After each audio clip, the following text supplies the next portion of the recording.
part of section 11.1 where we're going to be solving by completing the square. You're still using that square root property, but we're going to add a little level of complexity to it. For instance, if you had x squared plus 8x, I'm going to leave a space, is equal to 1. Okay, notice we don't have like things all nice and neat like we did last time. So this is what we're going to do. We're going to make sure that this is a perfect square trinomial, which is the reason why you work those problems, the reason why you factor those problems that you just factored. So this is how we're going to do this. We're going to take half of 8, which is 4, and then we're going to square it, which is 16. So I'm going to add 16 to this side. Remember, whatever you do to one side of the equal side, it's imperative that you do to the other. So we're going to add 16 to this side. Okay, because we force this to be a perfect square trinomial, this should be very easy to factor.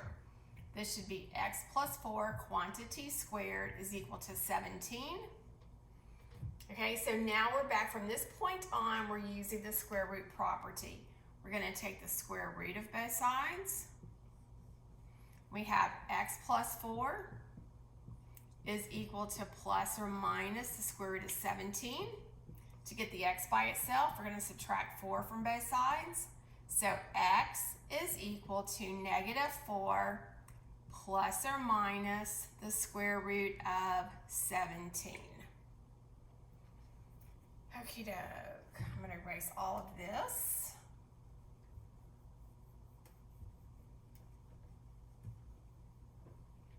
Okay, our next problem, we have y squared minus 5y plus 2 is equal to 0. Okay, this is certainly not a perfect square trinomial, so we're going to have to get it so it is, so we can work with it that way. So I'm going to subtract the 2 from both sides. I have y squared minus 5y, I'm going to leave space to work, is equal to negative 2. Okay, so I'm going to take half of 5, which is 5 halves. If you will work with fractions, it'll be infinitely easier. So half of 5 is 5 halves. I'm going to do scratch work. Take 5 halves and square it, and you get 25 fourths. So I'm going to add 25 fourths to this side, and I'm going to add 25 fourths to this side. So when you factor this, this is now a perfect square trinomial. When you factor this, you're going to get y minus 5 halves quantity squared is equal to, we need to get a common denominator, so negative 2 over 1. Remember, multiply the top and the bottom by 4. We have negative 8 plus 25 over 4.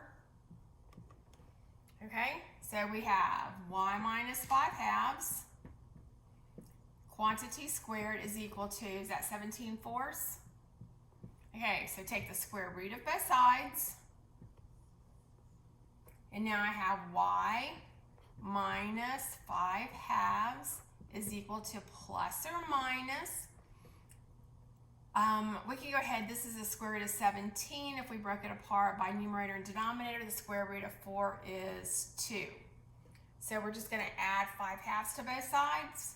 So if you add 5 halves to both sides, it's hard to write down this low. Y is equal to, you can't do it, is equal to 5 halves plus or minus, my little marker won't work this low, plus or minus the square root of 17 over 2.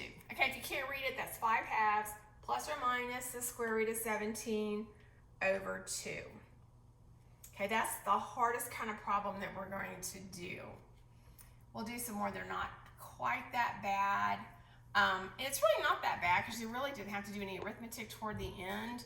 Just had to get a common denominator. We're all big people. We can all work with fractions. Okay, y squared plus 6x is equal to negative 8. Okay, so we're going to take half of 6, which is 3, squared, and we get 9. So this is a perfect square trinomial. This is y plus 3. Oh, that should be y, sorry. That should be y. Sorry. Y plus 3 quantity squared is equal to 1. Take the square root of both sides. So y plus 3 is equal to plus or minus 1. Subtract 3 from both sides. So now I have y is equal to 1 minus 3, and y is equal to negative 1 minus 3, because we've got that plus or minus 1.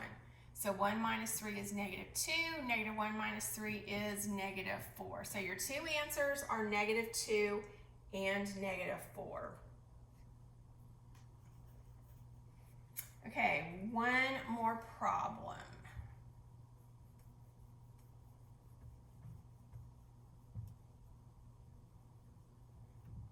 Okay, and we have x squared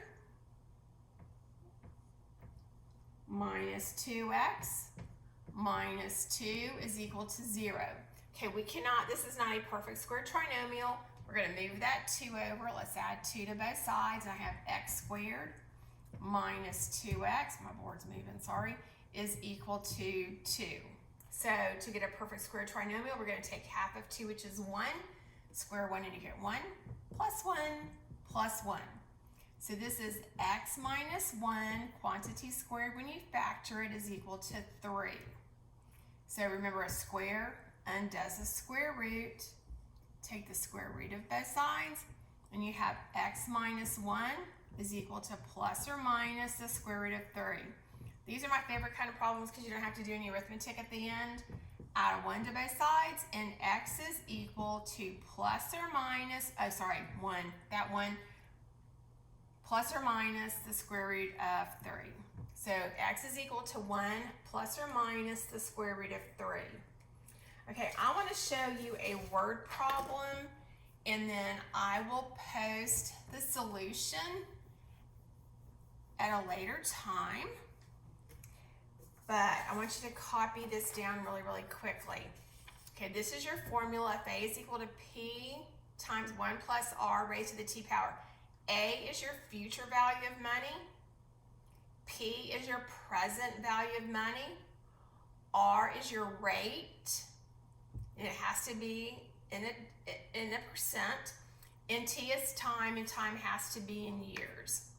Okay, so what I want you to do is I want you to find the interest rate. If you took $1,600, you compounded it annually,